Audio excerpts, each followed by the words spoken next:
Hey guys, welcome back to a new video. Today is Wednesday, December 27th. So I don't think that I'm going to be finishing any other books in the next few days. So I'm going to go ahead and start my end of the year videos.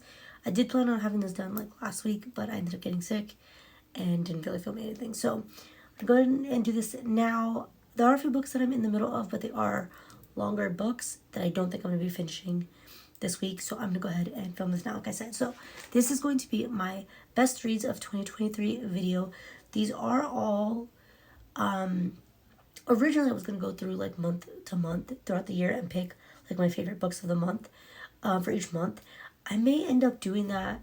Maybe I'll do a separate video like that later on, but this is actually going to be all of my 5-star reads for the year, so the best books that I've read ratings wise for the year. So some of these are physical books that I have, and some of them are books I read either ebook or audiobook from the library or Kindle Unlimited. So in that case, I will put the cover up here. I do have some that are rereads that were 5 stars, so those I'm going to save for the end because I obviously those are kind of separate. I've already read those. I knew that I was going to enjoy those already. So yeah, let's so yeah, those are those. I will save those for the end, like I said, and yeah, let's jump right into it. So this first book, we are jumping right in with a controversial one. This book has everyone on the fence. People either love it or they hate it. And if they hate it, they really hate it. This author herself is pretty controversial. But I haven't really read a book from her that I didn't like.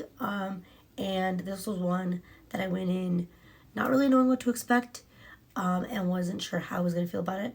But obviously, the fact that it's on this list tells you how I ended up feeling about it and which side of the camp I ended up on. So the first book is going to be It Ends With Us by Colleen Hoover. Like I said, I went into this not sure how I was going to feel. I actually ended up really, really enjoying this book. So many people say that it shouldn't be marketed as a romance because it does deal with things like domestic violence, or that's like a big central point of the book is domestic violence. And so therefore it shouldn't be marketed as a romance because it gives women and young girls the wrong idea. And where I do understand why that would be said, obviously this relationship, the central relationship in this book is not one that anyone should want to emulate. I wouldn't say that it's a romance or a romantic relationship. You can kind of tell that pretty early on. But I don't really see anyone saying that this book is a romance. I don't see anyone holding this book up and saying this is the type of relationship that we should all aspire to and it's so romantic and it's so beautiful.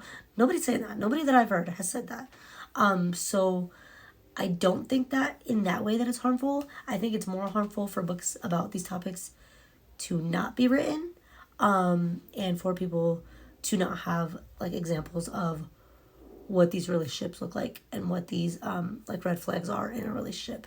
So like I said, I ended up really enjoying this. I think there is romance in it.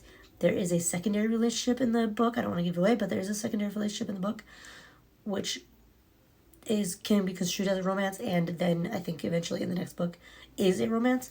As someone who has experienced domestic violence as a child, seeing it from my mother, I think this book was done really well. I think it is very authentic and real. It made me cry several times, and it felt very relatable and very true to the situation. All of the people who criticize this book are people who say, why didn't the woman leave? How could she allow this? How could she accept it? And kind of victim blaming a bit and victim shaming. And unfortunately, that is what happens in real life. And unless you're in that situation, I don't think you can really know how you would react or what you would do. You can say you would leave all you want until you're in that situation and feel the fear and the uncertainty and indecisiveness and are being gaslighted and emotionally manipulated and just all the things. And I think this book did all of those things very well. And I do not necessarily agree with the people who don't like this book. So yeah, that is the first book. Like I said, I actually really enjoyed it. It made me feel all the things. It felt very relatable and real, and I liked it. So I gave it 5 stars. That is the first book. I do also have a reading vlog where I read this book, and you can see my specific thoughts as I read the book in real time. So I will link that below. I'll put a card above so you can see that. The second book that I gave 5 stars to, I read it. It Ends With Us in February, and then I read this next book in March, and that is going to be Spare by Prince Harry. I really like this book. This one also has a lot of criticisms. People say that it's kind of corny, and they don't. There were certain things that he said in the book, or certain ways he describes things that people kind of made fun of. But to me, it felt really real, and I listened to the audiobook, which is narrated by Prince Harry, so it felt like having a conversation with him and hearing the story directly from him. And I really enjoyed it. It broke my heart. Again, it made me cry, hearing all the things that he's gone through with the paparazzi and how he's just never allowed to live his life, and all the pressure that he's had, and the way his family has treated him, just all the things. I really enjoyed it, and I like books that are relatable and that make me feel something, and this book did that, and it made me really sympathize with him and feel a lot of compassion towards him and Meghan Markle and their situation and the life that he has had to lead. So I really enjoyed that one. The next book is one, it was a surprise for me. I actually wasn't expecting to enjoy it as much as I did. I went in, I'd heard, it was basically a case of like FOMO. I had heard so many people talking about this book, and I decided to give it a try. Not really expecting much, and I ended up loving it. So this is Legends and Lattes by Travis Baldree. I loved this book. I usually like cozy mysteries, so I wasn't really expecting to like a cozy fantasy. But I really loved this book. I thought it was super cute. There was some like intrigue and drama happening, but it wasn't like super high stakes. And I really liked that. I loved the characters. I loved the relationships. I loved the friend group and the banter within it, the whole world within this book. I loved everything about it. I know that there is I don't think it's a sequel. I think it might be a prequel to Legends and Lattes that I still want to read. But this ended up being one of my favorite books of the year. I really, really loved it. So the next book is one that is kind of hard to talk about now, given recent events. It was one that I went into knowing that I was going to love, knowing that it was going to hit hard, and that it was going to end up being one of my favorite books of the year. And so it was no surprise when I ended up giving it 5 stars. And that is going to be Friends, Lovers, and the Big Terrible Thing by Matthew Perry. I read this at the beginning of the year, and again, I listened to the audiobook, which was narrated by Matthew. And again, it was like listening to him, or not like, it was listening to him tell you his story from his own point of view, from in his own words. Hearing that familiar, comforting voice telling you the story. And I am a huge Friends fan. I grew up, in the 90s. I grew up watching Friends. It's still a huge comfort show for me. I watch it all the time, and Chandler was always my favorite character, and the one that I could most relate to with kind of his awkwardness and shyness and like self-deprecating nature. And I've always loved Chandler, and so I knew that this book, again, that I was going to love it, and that I was going to love hearing Matthew Perry's story.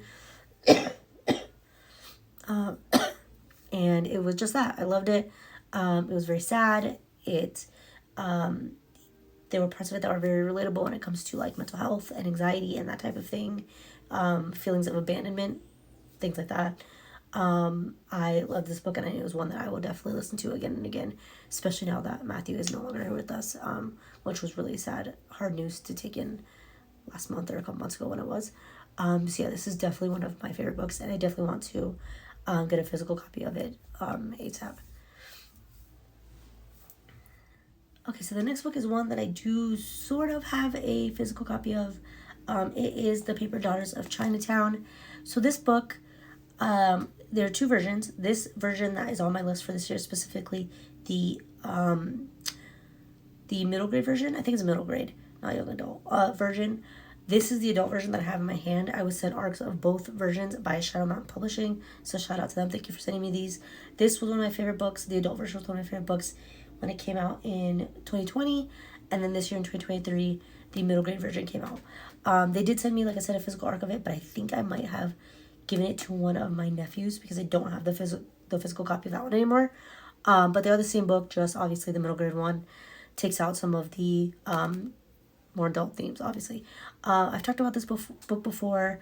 This is set in 1895 in San Francisco, when a woman travels from, I want to say like the middle of the country somewhere, to San Francisco to work at a home for girls. And this is specifically a home for young Chinese women who have been taken from their families, basically human trafficking, and made to come to the United States. They are lied to and told that they will be marrying a rich man in the U.S. who will make all their dreams come true, or that's what's told to their families.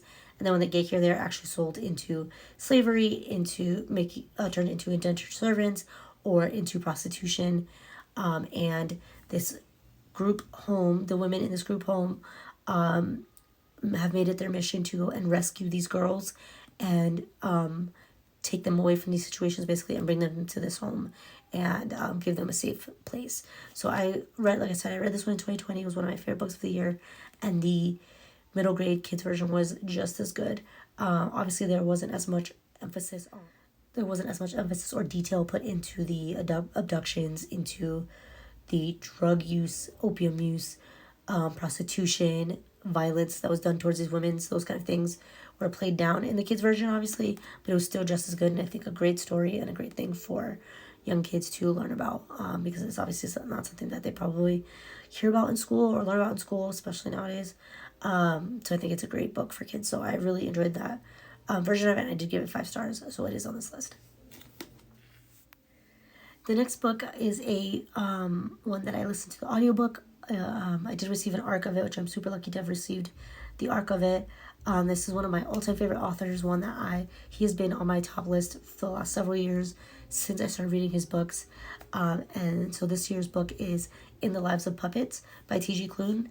The House in the Cerulean Sea was one of my all-time favorite, was probably my favorite book of the year. It came out, one of my all-time favorite books. I really loved Under the Whispering Door as well.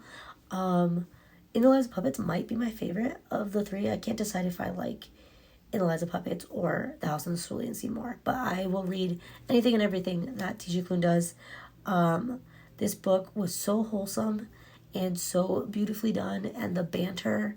I love a friend group, and the banter between these robots. This book had me laughing out loud constantly.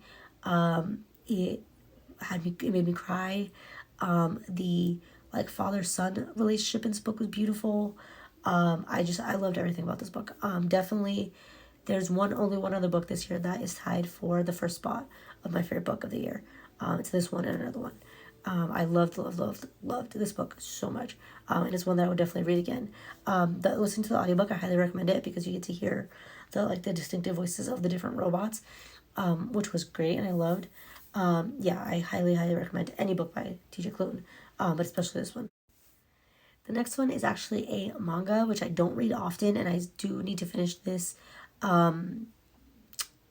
series. Are mangas called series? I don't know. I don't read them very often. This series of manga I really need to finish. So this is Blood on the Tracks by Shuzo Oshimi. I read this in May.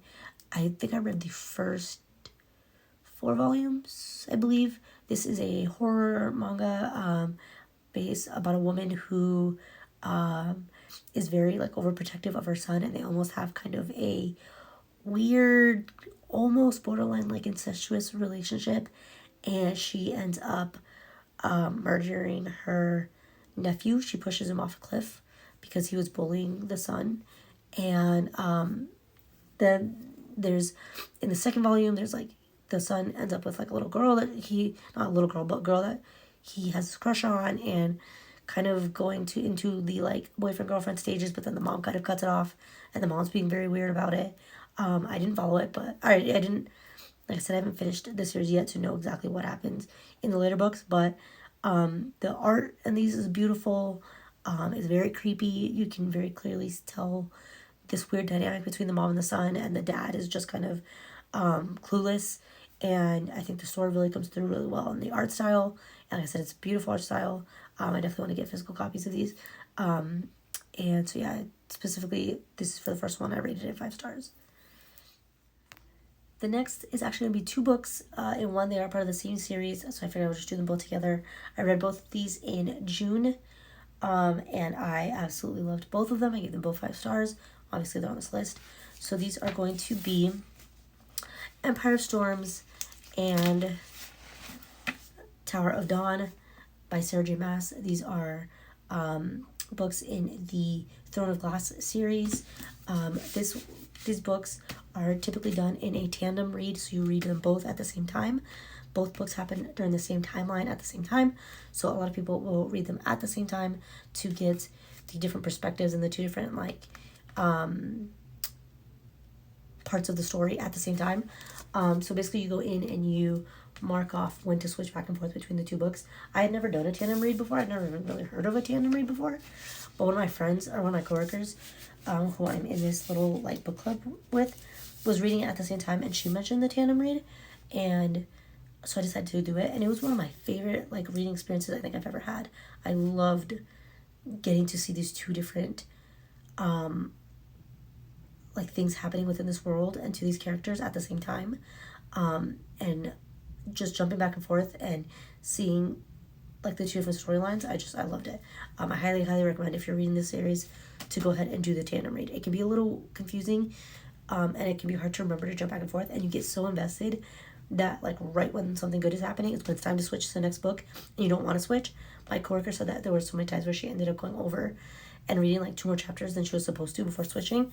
I made sure that I did not do that. I specifically took the time to go through and mark off each time I had to switch, so that it would be glaring in my face and I would know, okay, it's time. And so I didn't do that. I think I did it maybe once, and I only let myself go over a page before switching, and I think it just made the reading experience that much better. These books are pretty far into the Throne of Glass series, so I can't really talk about what they're about without giving away spoilers and things that happen in the books. But both these books focus on some of my favorite characters in this series, and their specific storylines, and it highlights some of the romances that happen within the story. And yeah, I loved both of these so much. Probably my favorite books in the series. I'm currently reading Kingdom of Ash, so we'll see if that changes. That's one of the books that I'm reading now that I don't think I'll finish within the next week. So we'll see if that ends up becoming my favorite book of the series. But so far, it is definitely these 2. In this video is one that I hadn't really expected to like as much as I did. It's been on my shelves for a while. So I had this book on my shelves for a while because I loved the cover of it, and I'd heard how good it was. And it's a Shakespeare retelling, so I knew that I would love that. But I ended up liking it so much more than I thought I was going to. So that is These Violet Delights by იკური. I read this in August, and I ended up really enjoying this. I was really invested in it. I liked the magical realism parts of it. I liked that it was clearly a Romeo and Juliet retelling, but it wasn't it was kind of subtle. It was more done in character names and the occasional quote, but it wasn't very heavy-handed, and it definitely stood on its own as a story. I liked the monster aspects of the book. I wasn't really sure where it was going to go the whole time, so I enjoyed that part of it. I liked the characters, and that they have a backstory to their story, and it wasn't just an insta-love scenario. I liked that part of it. I liked the kind of friend group that's developing. There's a second book, These Violet Ends, that I need to read still, but I really enjoyed this one, and I do recommend it. This next book is one that I think is going to be on a lot of people's best reads of the year videos. This is one you're probably going to see over and over again, and I am certainly no different. This one, I finally picked it up in July, even though I think it came out earlier in the year, in the beginning of the year sometime.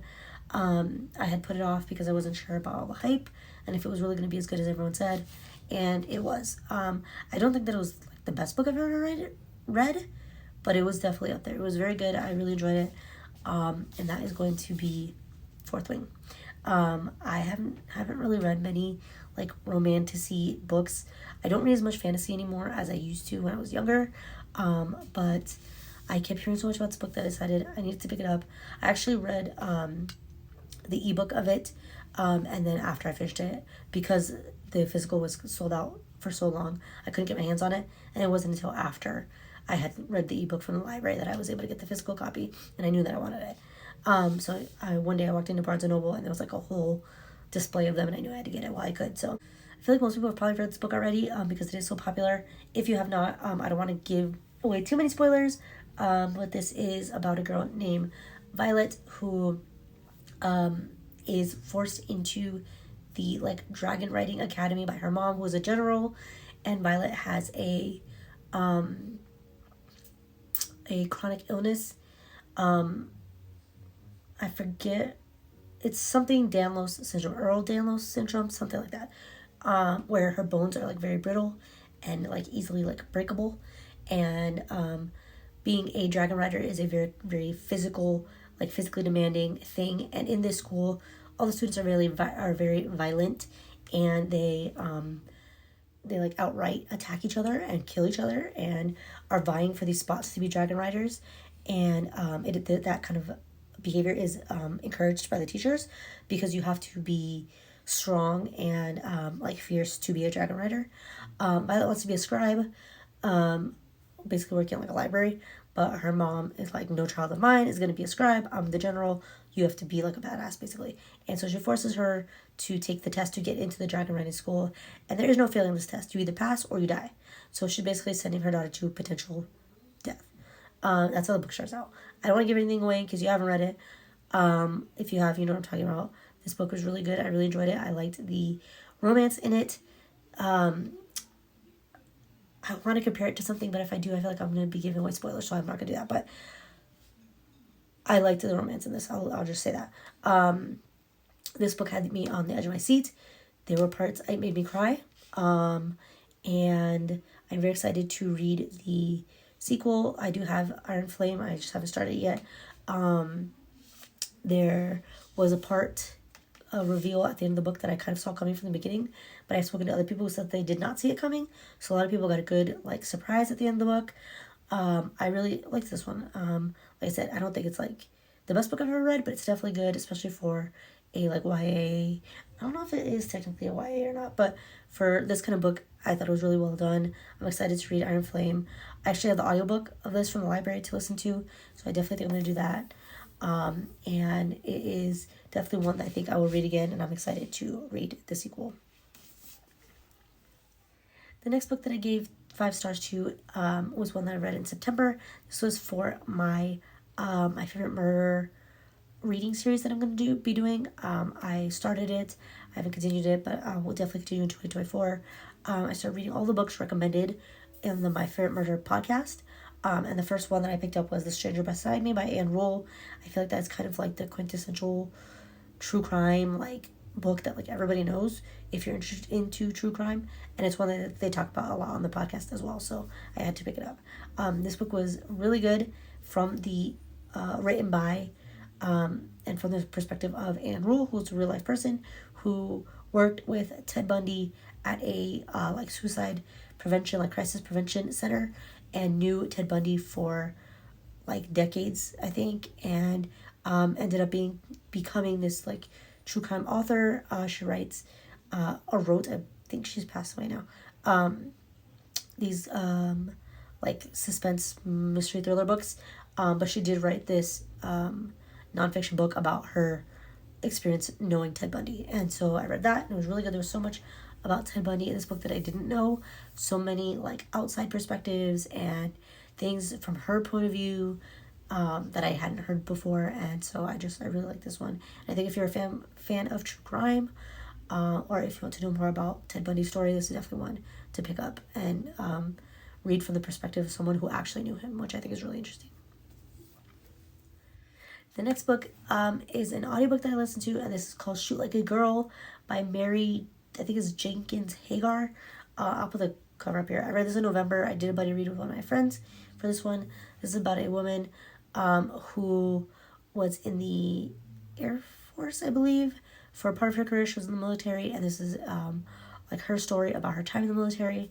There's a lot of discussion about like misogyny and the mistreatment of women in the military, and the like unequalness of the experience that men have in the military versus women, and all the things that she experienced, and how she had to fight very hard to get to where she eventually got, and just facing like sexual assault in the military, and just so many things, her experience as a woman in the military. And it was really good. I really enjoyed it. It was a 4-star for me until I got to the end, and then there was something that happened in the end that upset me enough, it made me mad enough that I put it into a 5-star for me. Like I said, when I read books, I want to feel something, I want to be made. I like when a book makes me mad. I like when something upsets me, because I think that is the mark of like a good book to me, and so that was what bumped it up for me. So I definitely recommend this one if you listen to if you like nonfiction, if you like audio like autobiographies, and I definitely recommend listening to the audiobook because it is read to you from the actual one. So yeah, I highly recommend this one. Okay, the next book is the one that I said was vying for like the top, my favorite book of the year with In the Lives of Puppets. This is no surprise. I went into this book knowing that I was going to love it. I love this author. I loved the first book in the series. The first book in the series was my favorite book of last year. So I had no like qualms about reading this book. I knew that I was going to love it, and it did not disappoint.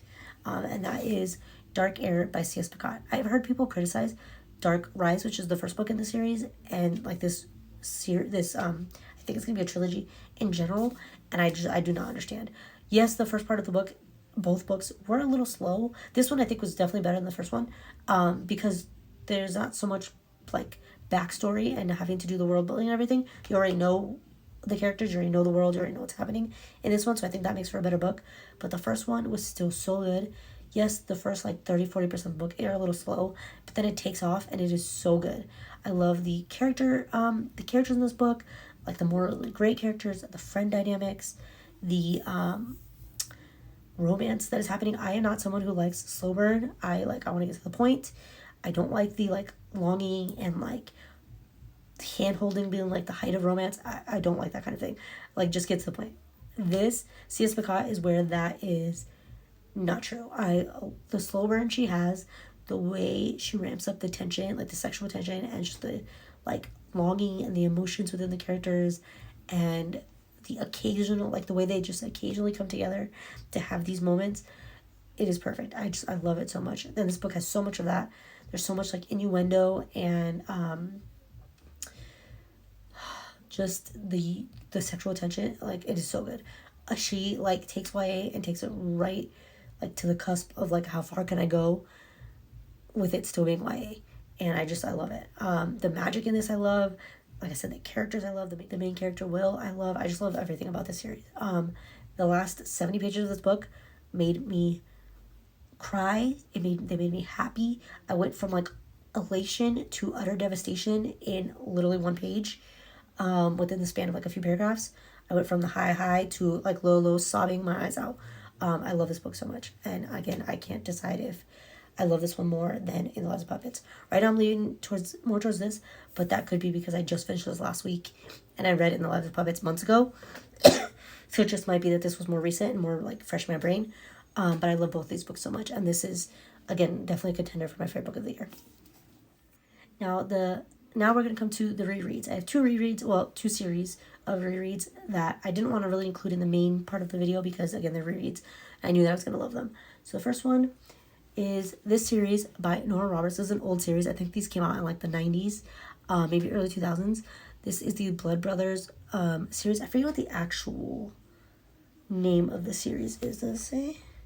Sign of Seven is the name of the actual trilogy. There is a third book. I don't have the physical copy of the third book. I reread these. I reread these every year. I love the friend group. I love the romance. It's smutty. I love the magic system. I love the religious aspects of it. The small town vibes. These books have everything that I love in a book. All the tropes that I love, these books have. It is one of the types of like romances where you start off with one couple and then the next couple and then the next couple. And I love that you get to see all three couples. You get to see every aspect of this friend group. The magical parts of this book. There's some kind of spooky parts, like set in the woods, that I love. I love everything about these books, and I will continue to read them. I highly recommend them. And then the next series is no surprise, ACOTAR. I read this series every year. I love it every year. I love it more every time I read it. And I just had to include it because it is a 5-star that I read this year.